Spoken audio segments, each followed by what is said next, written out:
وسيئات أعمالنا إنه من يهده الله فلا مضل له ومن يضلل فلا هادي له أشهد أن لا إله إلا الله وحده لا شريك له وأشهد أن محمدا عبده ورسوله لا نبي بعده أما بعد Alhamdulillah, terakhir kita masih cerita tentang Abu Dzar Al-Ghifari. Kita sudah pernah ceritakan tentang Abu Dzar ini, tapi insya Allah cerita-cerita sahabat ini selalu membawa inspirasi dan menguatkan kita.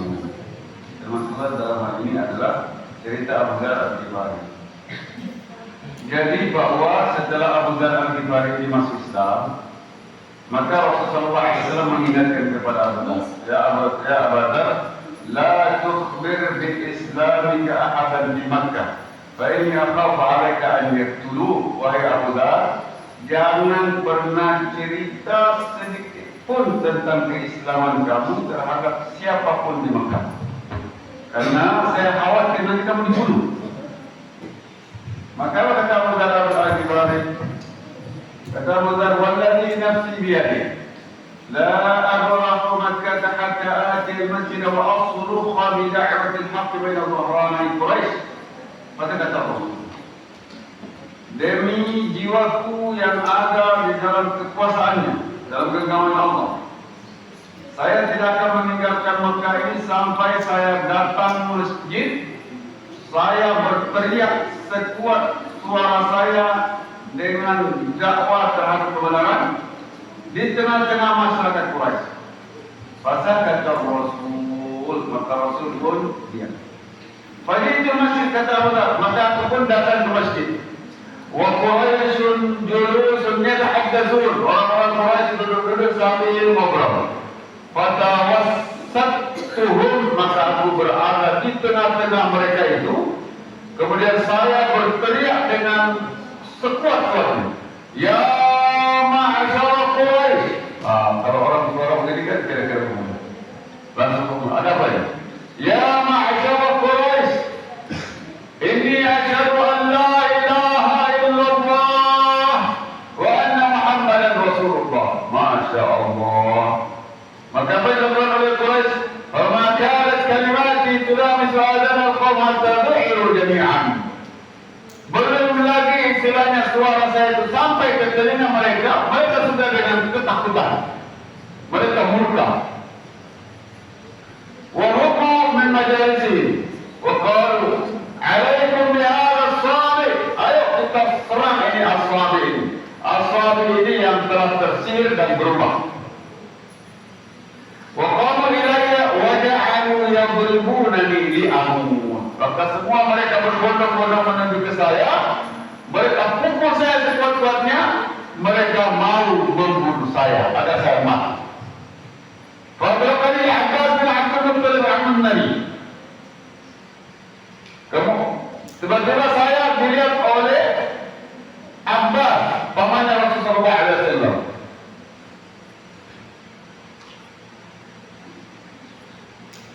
Abbas bin Abdul Muttalib.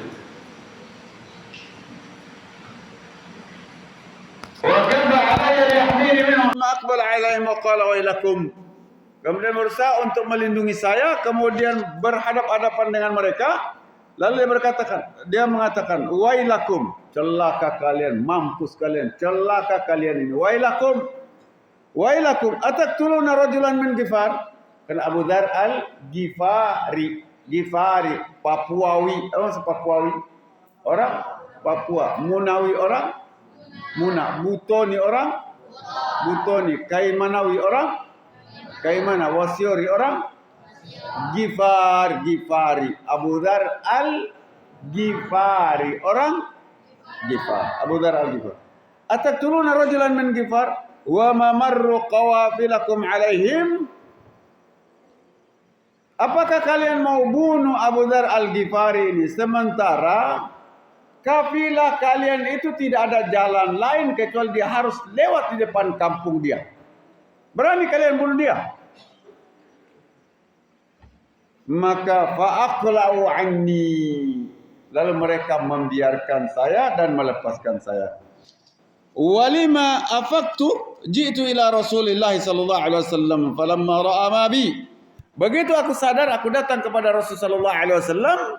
Begitu Rasul melihat saya, maka Rasul melihat saya, maka apa kata Rasul sallallahu alaihi wasallam? Alam anhaka an i'lani islamik.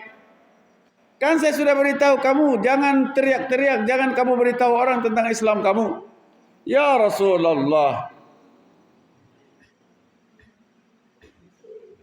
kanat hajatan fi nafsi qadaituha. Ya Rasulullah, itu keinginanku. Saya ingin berteriak di depan orang-orang Quraisy, aku sudah masuk Islam. Oh, ini bangga dia. Aku sudah masuk Islam. Keinginan yang dalam ini ya Rasul saya tidak bisa tahan. Sudah saya laksanakan. Padahal dipukul habis-habisan. Faqala ilhaq biqaumika wa khabbirhum bima ra'aita wa ma sami'ta wad'uhum ila Allah la'alla Allah yanfa'uhum bika wa yu'jiruka fihim. Ilhaq biqaumik.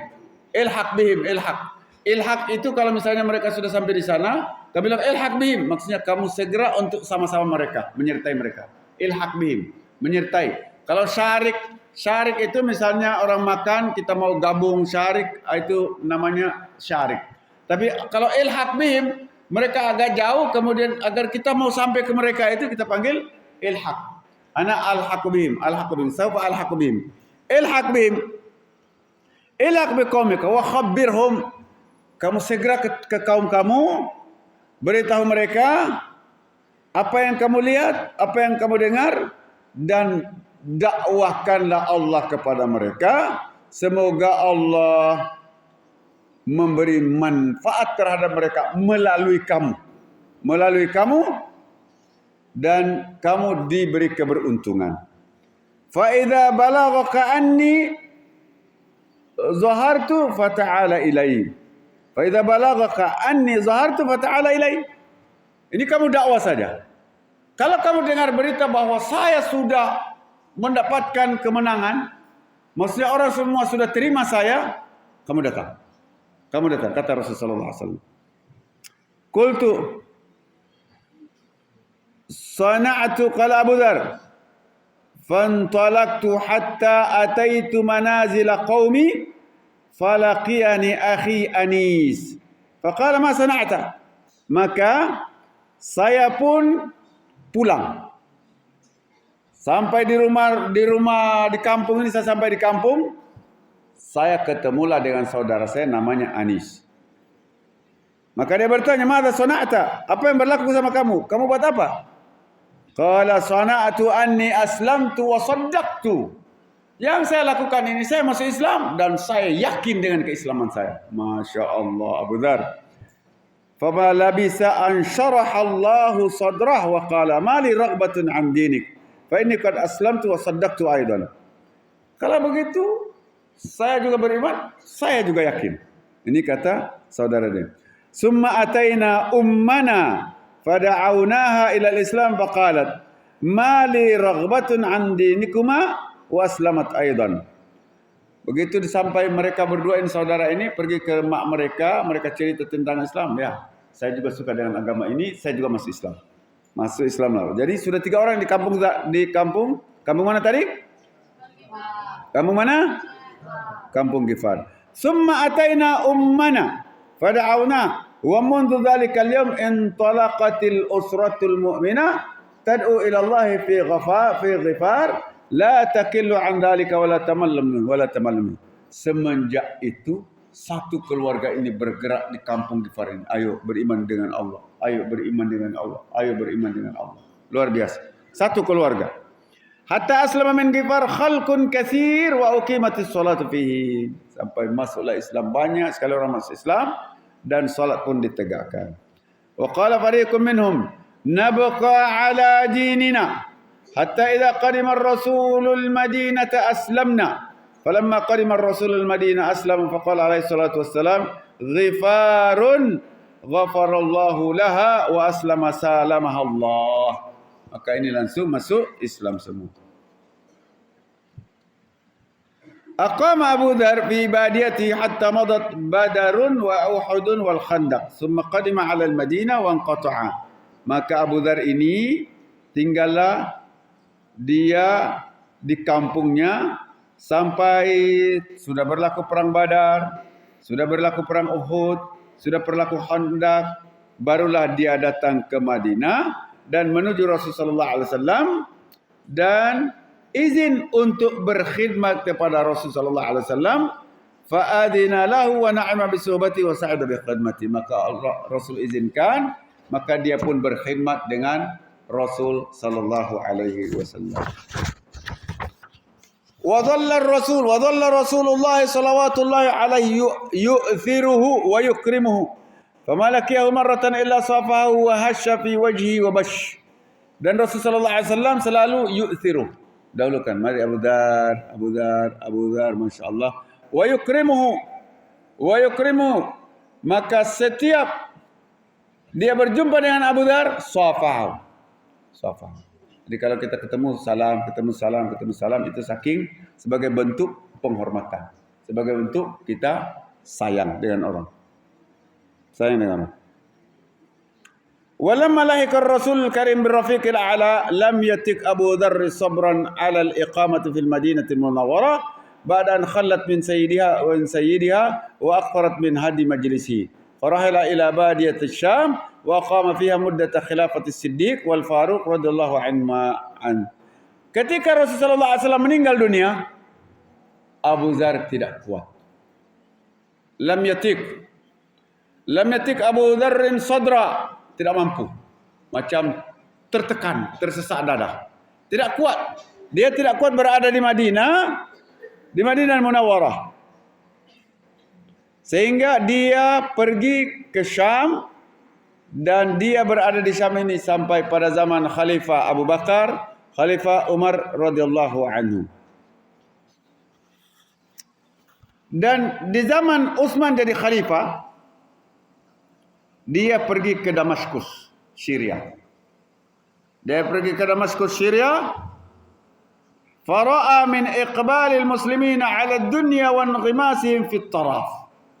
Ternyata dia menyaksikan di Syria ini, dia menyaksikan orang-orang itu sudah sangat tergila-gila dengan dunia, dengan dunia dan berlomba-lomba untuk bermegah-megahan. Masya Allah, memang dunia ini luar biasa. Kita ini dibuat oleh dunia untuk kita terus kejar. Kita terus kejar. Subhanallah. Itu hari saya cerita sama anak-anak Banin ini.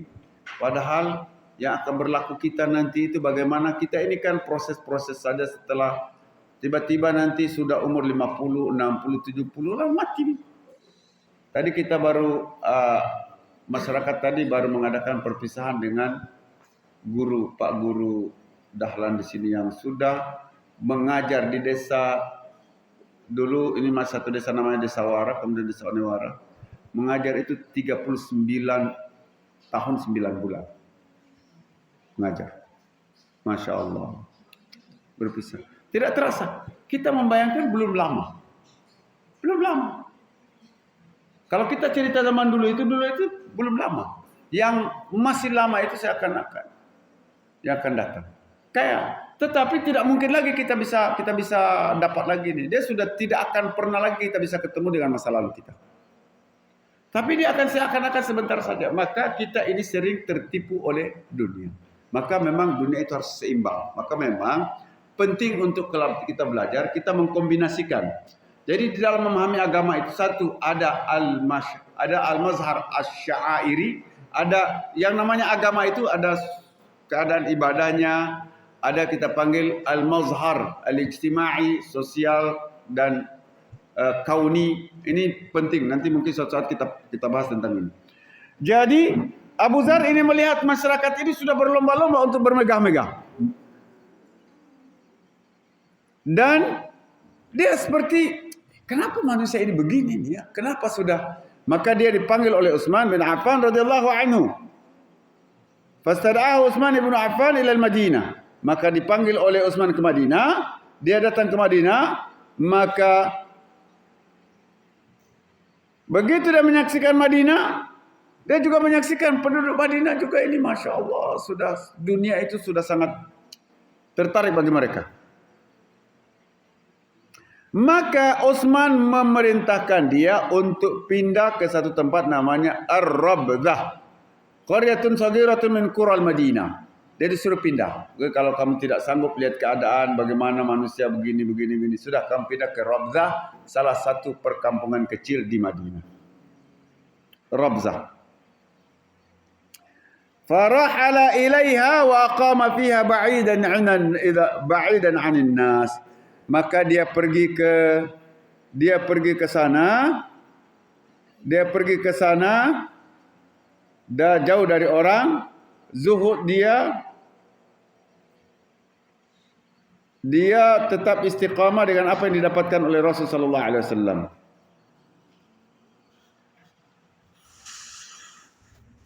Suatu ketika ada orang datang ke rumahnya. Faja'ala yuqallibut tarfa fi baiti. Yuqallibut tarfa, yuqallib itu membalik sebenarnya. Yuqallibut tarfa ini membalik-balikkan, dia lihat. Maka falam yajid fihi mata'an. Tidak ada sama sekali yang Masya Allah. Artinya harta-harta yang lebih itu tidak ada. Faqala ya Abadar, aina mata'ukum? Abadar, manalah harta-harta kalian? Kayak tidak ada sama sekali. Faqala lana baitun hunak ya'nil akhirah. Kita ada rumah di sana di akhirat. Rumah kita di sana di akhirat. Nursilu ilaihi salihah mata'ina. Nursilu ilaihi salihah mata'ina. Rumah kami di sana di akhirat. Kami selalu kirim harta-harta kami ke sana. Kami kirim harta kami kirim harta, kami kirim harta. Makanya saya selalu sampaikan misalnya kadang-kadang begini. Saya pernah ceramah begini. Ada orang punya rumah besar, kan? Rumah besar, dia mau bawa ke kubur. Dia mau bawa ke akhirat. Bisa enggak? Hah? Bisa. Kita pindahkan rumah kita. Kalau kamu punya rumah banyak-banyak, maka jadilah orang kaya. Tapi orang kaya yang soleh. Orang kaya yang soleh. Ada sumbangan untuk WA Group. Assalamualaikum. Sekarang kita lagi ada penggalangan dana untuk buat rembalok Masjid Putra. Masih kurang. Itu hari baru kami dapat 28 meter. Kalau ada. Assalamualaikum Pak Ustaz. Berapa meter yang kurang Ustaz? 20 meter. Saya semua Ustaz. Oh, duit ada. Ini duit ini maksudnya apa? Dia sudah kirim hartanya ke akhirat. Sama dengan rumah besar tadi. Kita rubah. Kalau bentuknya masih begitu, tidak bisa kita bawa ke akhirat. Rubah dia ke apa ini? MP4. Tahu MP4? Biasanya dulu ada MP3. MP3 ini lagu saja. MP4 itu lagu dengan gambar. Kamu ambil gambarnya, video, kirim ke Pak Ustaz. Ustaz, tolong bawakan rumah saya ke surga. Ustaz bisa bawa tak? Bisa. Saya bisa bawa. Bagaimana caranya? Ustaz jual. Ustaz jual. Berapa harga rumahnya? Cek. Yang kaji rumah, berapa harga rumah ini? 4 miliar. Oh. Bangun asrama untuk banin 1 miliar, bangun untuk banat 3 miliar. Ustaz. Tidak boleh begitu Ustaz. Adil, berlaku adil. Bangun 2 miliar untuk banat, bangun 2 miliar untuk banin. Masya Allah. Asrama full AC. Ya Allah.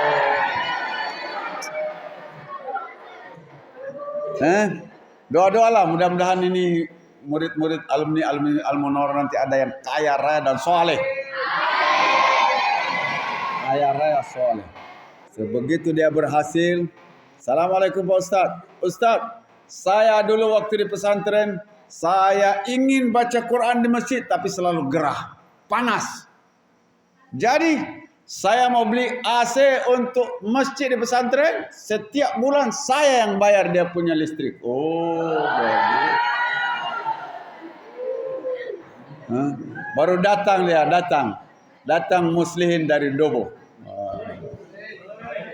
Assalamualaikum. Saya dulu santri pertama di sini. Pertama saya duduk di masjid ini panas. Saya tidak mau yang mau menghafal ini panas-panas. Saya belikan AC. Apalagi yang kurang Pak Ustaz, beritahu saya, duit banyak. Kalau soleh, tapi kalau tidak soleh, kahumpi.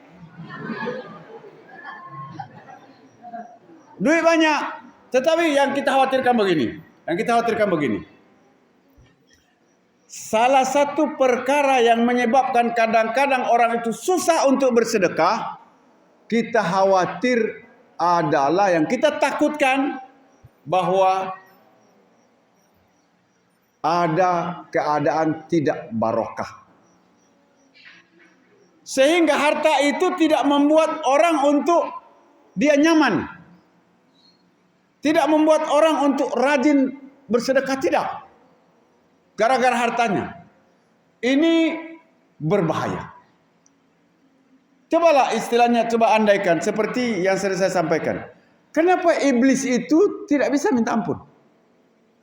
Tidak mungkin iblis itu, ya Allah ampuni dosaku. Tidak mungkin. Kenapa tidak mungkin?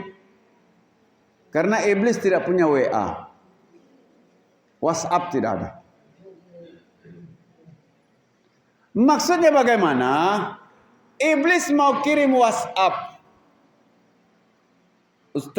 Pak Ustaz pesantren, saya mau hancurkan pikiran santri-santrimu. Biar semua pulang.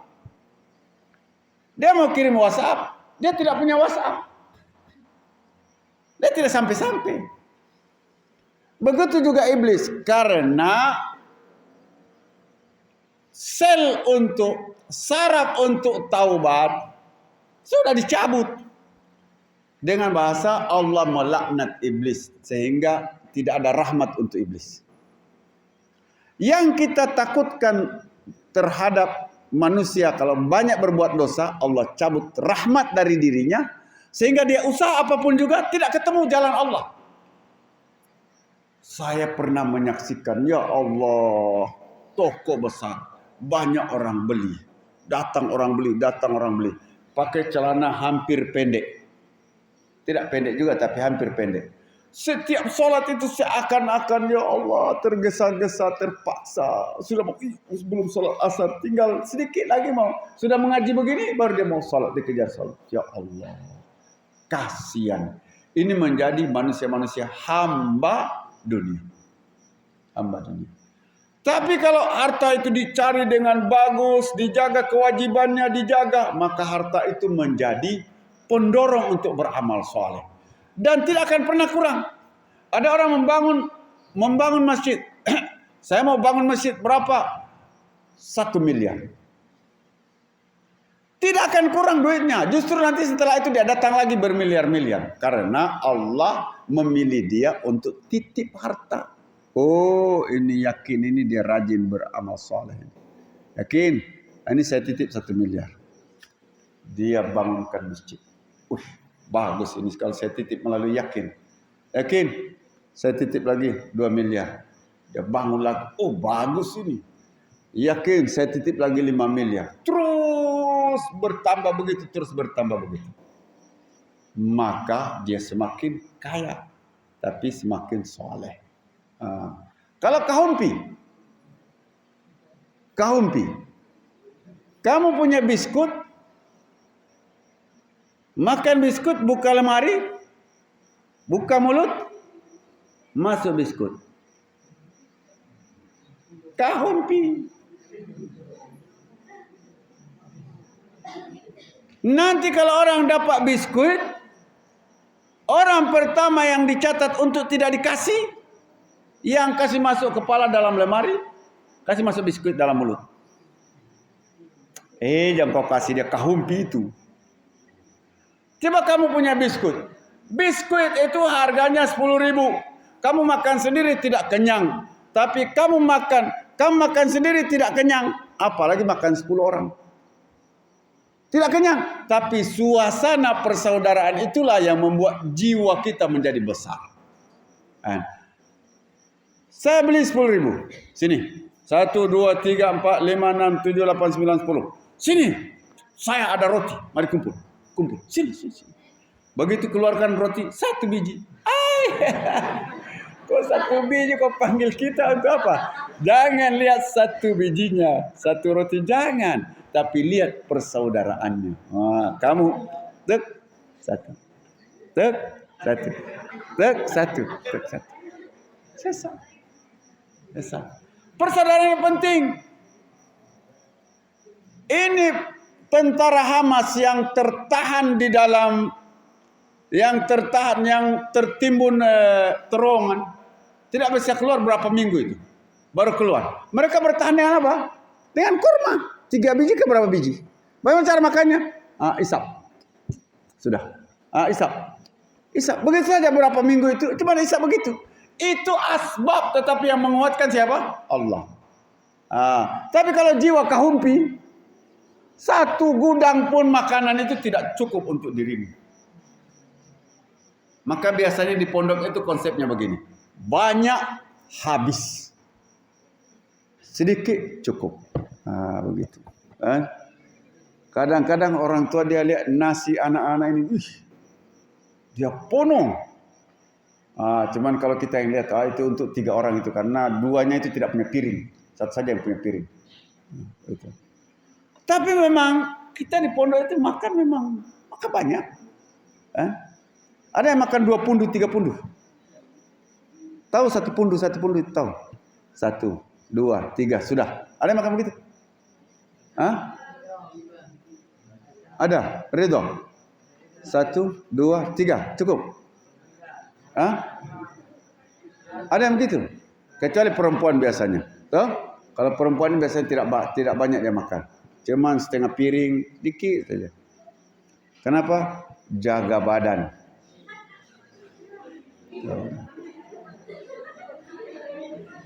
Tapi kan jangan gara-gara jaga badan kau kena penyakit mah. Penyakit mah itu dia akan menyerang semua badan kamu nanti di antara kalau apa dipanggil? Apa istilah kedokteran itu? Mah akut. Usus sudah. Itu dia jadi penyakit ini, macam-macam penyakit. Kenapa? Karena memang Rasul mengingatkan. Ma mala'a ibnu Adama wi'a'a syarrin min batnih. Tidak ada tempat yang diisi oleh anak Adam yang paling buruk melebihi perutnya. Maka Rasul menganjurkan sulusun nasi, ayam, ikan, tahu, tempe, sulus. Sulusun al-ma. Sulusun al-hawa, udara. 1/3 nasi, ikan, tempe, tahu, 1/3. 1/3 air, 1/3 oksigen, biar mudah bernapas. Ini teori yang sehat, teori makan yang sehat. Tapi Ustaz kalau makan begini Ustaz jalan sebentar tong su pingsan. Tong su pingsan, saya bisa, mesti makan, Masya Allah. Apalagi kalau sedap, Masya Allah. Ya, doa-doa ini kita ini lagi mengusahakan untuk korban. Ya, mudah-mudahan dapat 2 ekor sapi. Kalau dapat 2 ekor, hari pertama kita sholat Idul Adha, sembelih semua sapi dua-duanya. Kita masak bagus-bagus. Besok kita jalan-jalan.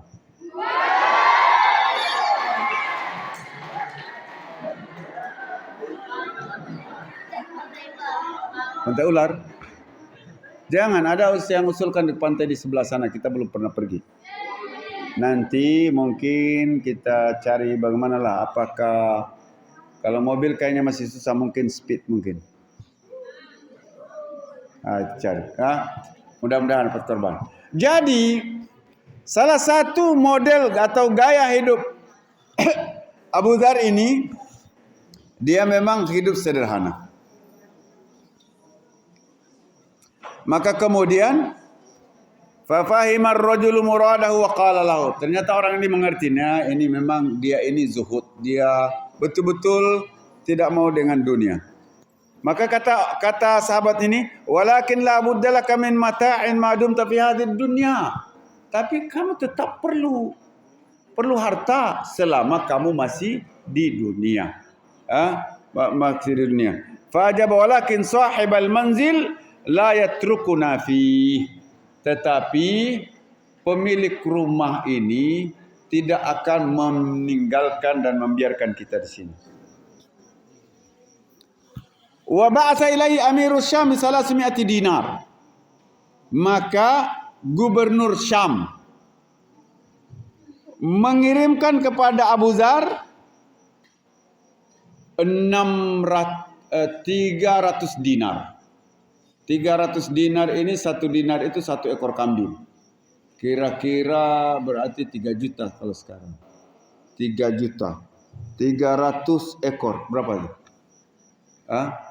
3 juta. Jadi 300 dinar dia kirimkan. 300 ekor kambing. 300 ekor kambing. Apa kata gubernur ini? Ista'in biha ala qada'i hajatik. Pakai harta ini, kamu duit yang 300 dinar ini kamu pakai untuk memenuhi keperluanmu dan keluargamu. Faradda ilai wa qala ama wajada amirus Syami 'abdan lillahi ahwana 'alaihi minni. Dia pulangkan. Ambil, bawa pulang. Saya terima. Wahai gubernur, tidakkah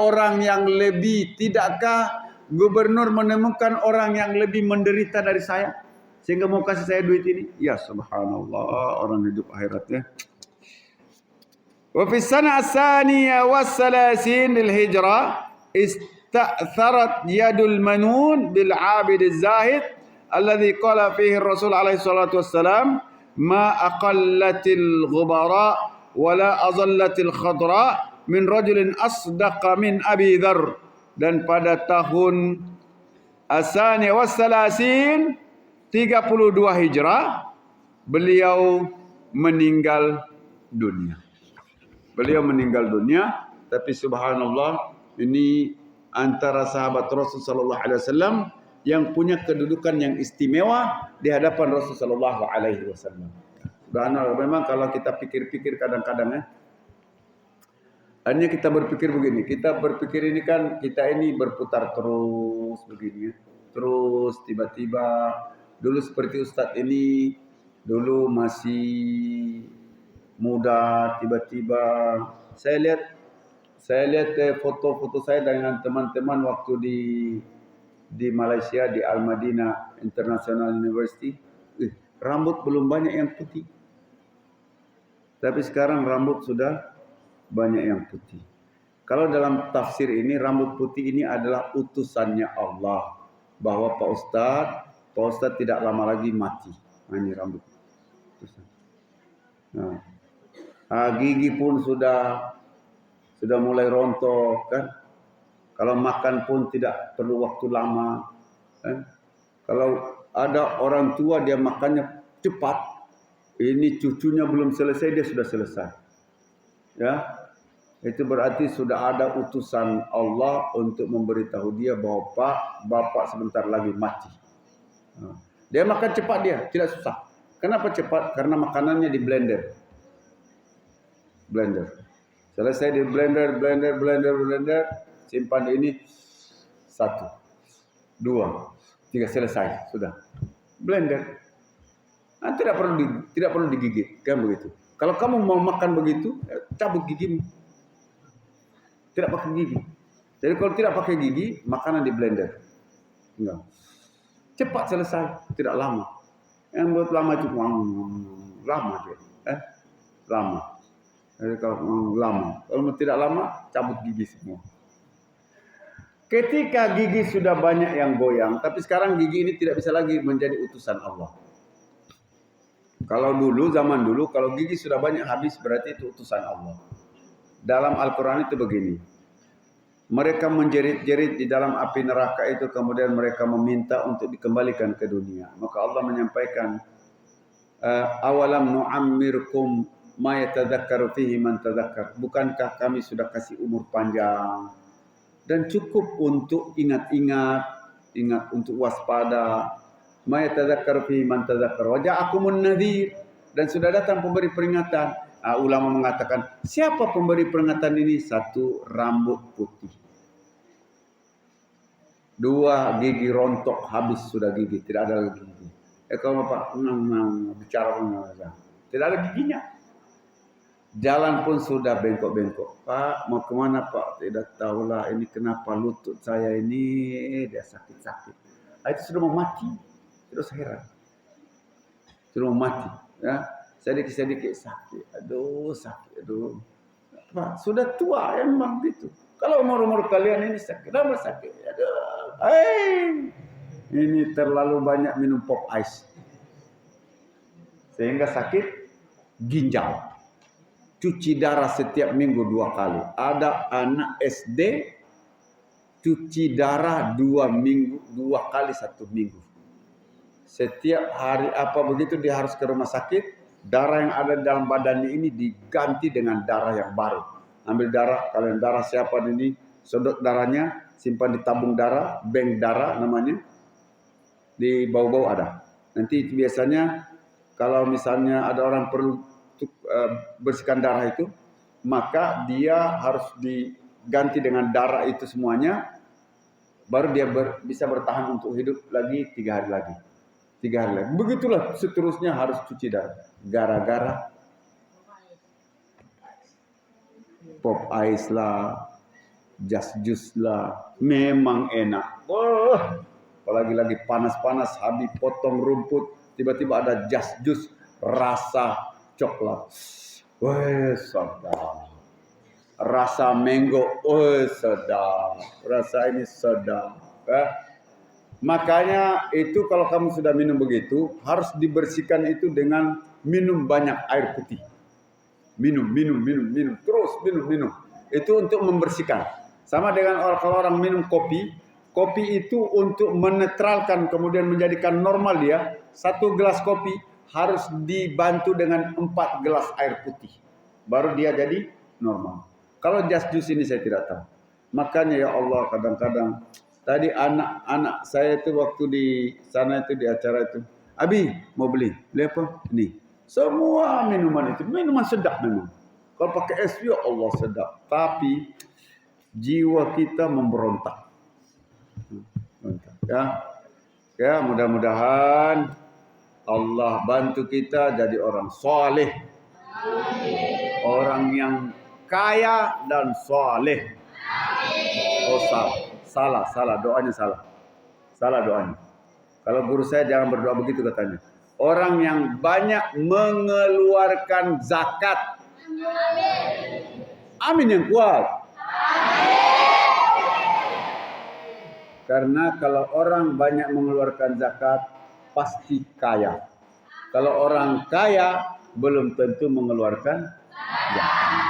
Orang banyak infak sedekahnya, banyak zakatnya. Berapa zakatnya? 1 miliar. Masya Allah. Berarti hartanya itu banyak sekali. Kalau berapa hartamu? 5 miliar. Berapa sedekahmu? Tidak ada. Musibah, bencana. Subhanakallahumma wa bihamdika asyhadu an la ilaha illa anta astaghfiruka wa atubu ilaik. Ya. Assalamualaikum warahmatullahi wabarakatuh. أنزلنا الستارة.